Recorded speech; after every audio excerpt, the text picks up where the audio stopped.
નમસ્કાર. ગુજરાત પંચાયત સેવા પસંદગી મંડળ એટલે કે જીપીએસએસબી તરફથી એક જબરદસ્ત બ્રેકિંગ ન્યૂઝ આવ્યા છે. નવી વર્ગ 3ની ભરતીની જાહેરાત થઈ ચૂકી છે. સરકારી નોકરીની તૈયારી કરતા દરેક ઉમેદવાર માટે આ એક બહુ જ મોટા સમાચાર છે. તો ચાલો જરાય સમય બગાડ્યા વિના આ સત્તાવાર નોટિફિકેશનનું સંપૂર્ણ એનાલિસિસ કરીએ અને સમજીએ કે આમાં તમારા માટે શું છે.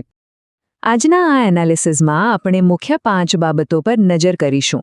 સત્તાવાર જાહેરાતની વિગતો, ઉપલબ્ધ કુલ જગ્યાઓ, કેટેગરી મુજબ સીટોનું બ્રેકડાઉન, ફોર્મ ભરવાની અત્યંત અગત્યની તારીખો અને સૌથી છેલ્લે મંડળના કેટલાક કડક નિયમો જે તમારે જાણવા જ જોઈએ.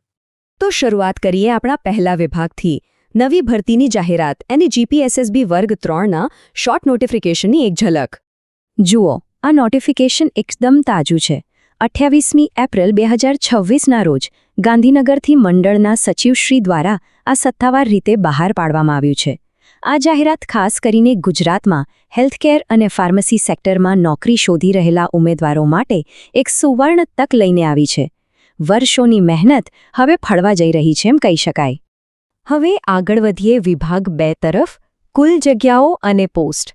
ચાલો જોઈએ કે આ વખતે ખરેખર કેટલી વેકેન્સી બહાર પડી છે. આ ચાર્ટ જુઓ, આંકડાઓ ખરેખર ખુશ કરી દે તેવા છે. કુલ 4 અલગ અલગ પોસ્ટ છે, પણ જો તમે ધ્યાનથી જોશો તો સૌથી મોટો હિસ્સો એટલે કે અધધ 1948 જગ્યાઓ માત્ર ફિમેલ હેલ્થ વર્કર માટે છે. આ એક બહુ જ મોટો આંકડો છે. આ સિવાય મલ્ટીપર્પઝ હેલ્થ વર્કર પુરુષ માટે 420, જુનિયર ફાર્માસિસ્ટ માટે 164 અને લેબ ટેકનિશિયન માટે 108 જગ્યાઓ છે. આરોગ્ય ક્ષેત્રે આટલી બધી જગ્યાઓ એકસાથે આવી એ બહુ મોટી વાત કહેવાય.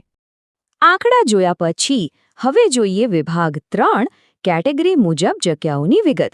કઈ જોબ પ્રોફાઇલમાં કઈ કેટેગરી માટે કેટલી સીટ છે તે ઝીણવટપૂર્વક સમજીએ. શરૂઆત કરીએ લેબ ટેકનિશિયનની 108 જગ્યાઓથી. અહીં હરીફાઈ એકદમ કાંટાની ટક્કરવાળી છે. ઓપન એટલે કે ઓસી અને એસઈબીસી બંને માટે સરખા ભાગે 40-40 બેઠકો ફાળવેલી છે, જ્યારે એસટી માટે 15, એસસી માટે 8 અને ઈડબ્લ્યુએસ માટે 5 બેઠકો છે. સાથે જ માજી સૈનિકો માટે 3 અને દિવ્યાંગ ઉમેદવારો માટે 11 અનામત બેઠકો પણ સામેલ છે. હવે વાત કરીએ મલ્ટીપર્પઝ હેલ્થ વર્કર પુરુષની. કુલ 420 જગ્યાઓમાંથી એક બહુ જ મોટો હિસ્સો એટલે કે પૂરી 150 સીટો માત્ર એસઈબીસી કેટેગરી માટે રિઝર્વ છે. ઓસી માટે 101, એસટી માટે 70, એસસી માટે 51 અને ઈડબ્લ્યુએસ માટે 48 જગ્યાઓનું બ્રેકડાઉન છે. આ ઉપરાંત માજી સૈનિકો માટે 33 અને દિવ્યાંગ ઉમેદવારો માટે 19 જગ્યાઓ અનામત છે. આ ડેટા બરાબર મગજમાં બેસાડી લેજો, કારણ કે આનાથી જ સ્પર્ધાનો અંદાજ આવશે. જુનિયર ફાર્માસિસ્ટની 164 જગ્યાઓ પર નજર કરીએ તો અહીં સૌથી વધુ બેઠકો ઓસી કેટેગરીમાં 78 છે. એની બિલકુલ પાછળ એસઈબીસી માટે 51 બેઠકો છે. બાકીની સીટો ઈડબ્લ્યુએસ માટે 16, એસટી માટે 11 અને એસસી માટે 8 એમ વહેંચાયેલી છે, જેમાં 6 બેઠકો દિવ્યાંગ અને 11 બેઠકો માજી સૈનિકો માટે પણ છે. અને હવે સૌથી મોટી જાહેરાત, ફિમેલ હેલ્થ વર્કરની વિશાળ 1948 જગ્યાઓ. અહીં ખરેખર બમ્પર ભરતી છે. જરા આંકડા જુઓ. એસઈબીસી માટે 686 અને ઓસી માટે 549 સીટો છે. એસટી માટે 301, એસસી માટે 224 અને ઈડબ્લ્યુએસ માટે 188 બેઠકો છે. એટલું જ નહીં, માજી સૈનિકો માટે 170 અને દિવ્યાંગ બહેનો માટે 81 બેઠકો છે. સરકારી નોકરી મેળવવાની આ એક જબરદસ્ત તક છે. હવે આવીએ સૌથી અગત્યના પડાવ પર. વિભાગ 4, અરજીની તારીખો અને ફી. આ માહિતી તમારી સીટ કન્ફર્મ કરવા માટે સૌથી નિર્ણાયક છે. જુઓ, ગમે એટલી સારી તૈયારી હોય, પણ જો ફોર્મ જ ના ભરાયું તો બધું નકામું. સમયરેખા એકદમ કડક છે.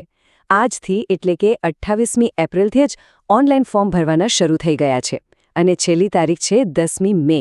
માત્ર ગણતરીના દિવસો છે. અને હા, ફી ભરવાની છેલ્લી તારીખ 12મી મે છે. છેલ્લી ઘડીની રાહ જોયા વગર વહેલા તે પહેલાંના ધોરણે આ કામ પતાવી દેવું જોઈએ. અરજી કેવી રીતે કરવાની છે? તો ધ્યાન આપો, અરજી ફક્ત અને ફક્ત ઓનલાઈન જ કરવાની છે. ઓફલાઈન કે બીજી કોઈ રીત માન્ય નથી. આ માટે ઓજસની સત્તાવાર વેબસાઇટ અથવા જીપીએસએસબીની વેબસાઇટનો જ ઉપયોગ કરવાનો છે. બીજું, જે જનરલ કેટેગરીના ઉમેદવારો છે તેમણે ફી માત્ર એસબીઆઈ ઈ-પે મારફતે જ ચૂકવવાની રહેશે. આ બાબતે કોઈ ભૂલ ન થાય તેનું ખાસ ધ્યાન રાખજો. ચાલો હવે આપણે આપણા અંતિમ વિભાગ તરફ જઈએ. વિભાગ 5 મહત્વપૂર્ણ નિયમો અને સૂચનાઓ. આ એવા નિયમો છે જેમાં કોઈપણ પ્રકારની બાંધછોડ ચાલશે નહીં. અહીં 5 બાબતો મગજમાં ફિટ કરી લેવાની છે. પહેલું, સરકારના આદેશ મુજબ ખાલી જગ્યાઓમાં ફેરફાર થઈ શકે છે. બીજું, ભરતી પ્રક્રિયામાં કોઈપણ સુધારો કરવાનો કે તેને રદ કરવાનો સંપૂર્ણ અધિકાર મંડળ પાસે છે. ત્રીજું, ફોર્મ ભરતા પહેલાં તમારી લાયકાત, ઉંમર અને પગાર ધોરણ અંગેની વિગતો નોટિફિકેશનમાંથી બરાબર વાંચી લેવી. ચોથી અને બહુ જ અગત્યની વાત, ઓનલાઈન અરજી કર્યા પછી જે કન્ફર્મેશન નંબર મળે છે તેને સાચવીને રાખવો ફરજિયાત છે. અને છેલ્લે, ચૂંટણી પંચની આદર્શ આચાર સંહિતા અમલમાં હોવાથી પણ કેટલાક ફેરફારો શક્ય છે. આ બધું ધ્યાનમાં રાખીને જ આગળ વધજો. તો આજના વિગતવાર એનાલિસિસ પછી તમારા મનમાં એક ચિત્ર એકદમ સ્પષ્ટ થઈ ગયું હશે. પણ ખરી તૈયારી તો હવે શરૂ થાય છે. આ 4માંથી તમે કઈ પોસ્ટને ટાર્ગેટ કરી રહ્યા છો અને કઈ પોસ્ટ માટે તમારે એકદમ ડિટેલમાં નવું એનાલિસિસ જોઈએ છે, અમને કોમેન્ટ્સમાં ચોક્કસથી જણાવો. તમારી આવનારી પરીક્ષાઓ માટે ખૂબ ખૂબ શુભેચ્છાઓ. બસ હવે કામે લાગી જાઓ.